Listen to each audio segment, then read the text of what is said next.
Halo dan selamat datang lagi di pembahasan kita. Hari ini kita kupas strategi negosiasi nih. Langsung dari David Rosen, negosiator Wall Street, bukunya 99 Strategi Negosiasi. Kita fokus ke bab 22 ya. Judulnya Batasi dan Kurung Keterlibatan Pihak Luar. Kedengarannya penting nih. Iya, penting banget. Ini soal gimana mengelola orang-orang yang sebenarnya nggak duduk di meja perundingan sama kita. Oke, jadi misi kita kali ini memahami kenapa ini krusial dan gimana caranya, gitu ya. Menurut Rosen tentunya. Siap. Siap, mari kita bedah. Oke, bab 22 ini kan langsung menyoroti bahaya tersembunyi dari pihak ketiga. Maksudnya orang yang nggak ikut negosiasi langsung, tapi ada hubungan sama lawan bicara kita, atau malah ya sama tim kita sendiri. Kenapa sih ini bisa jadi masalah? Nah, ini dia. Masalahnya, pihak ketiga ini, ya entah itu pasangan, teman, kolega, bahkan atasan, pengaruh mereka itu bisa gede banget loh. Bahkan ya untuk deal-deal besar sekalipun.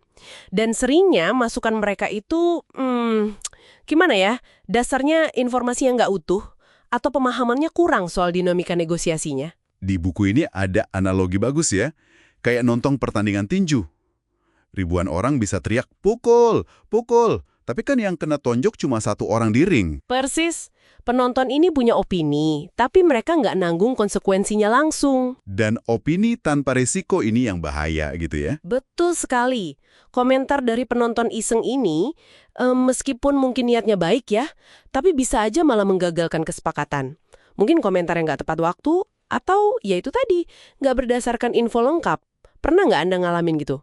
Masukan dari orang luar malah bikin tambah pusing pas mau ambil keputusan. Wah, sering sih kayaknya, walau mungkin nggak disadari saat itu. Jadi, apa nih saran Rosen? Apa yang harus kita lakukan? Kuncinya, kata Rosen, kita harus bertindak secara tegas, mengklarifikasi dan membatasi peran mereka. Tegas ya, mengklarifikasi dan membatasi. Iya, jadi bukan berarti kita tutup telinga sama sekali, tapi lebih ke memastikan komentar atau intervensi yang nggak relevan atau nggak berdasar, yang nggak mengganggu jalannya negosiasi inti gitu. Artinya, memastikan keputusan itu tetap di tangan orang-orang yang beneran di dalam ring tadi. Tepat. Mereka yang terlibat langsung, yang paham seluk-beluknya, dan yang bakal ngerasain dampak hasilnya. Nah, merekalah yang seharusnya pegang kendali. Ini soal menjaga fokus dan kontrol lah. Oke. Jadi, kalau ditarik benang merahnya dari bab 22 ini, intinya adalah kesadaran aktif dan manajemen pengaruh eksternal dalam negosiasi ya. Betul. Sekecil apapun pengaruhnya, perlu dijaga biar nggak merusak proses inti. Melindungi ruang negosiasi kita gitu. Iya, menjaga ring negosiasi tetap bersih dari intervensi yang nggak perlu. Dan ini mungkin bisa jadi bahan renungan juga buat Anda ya.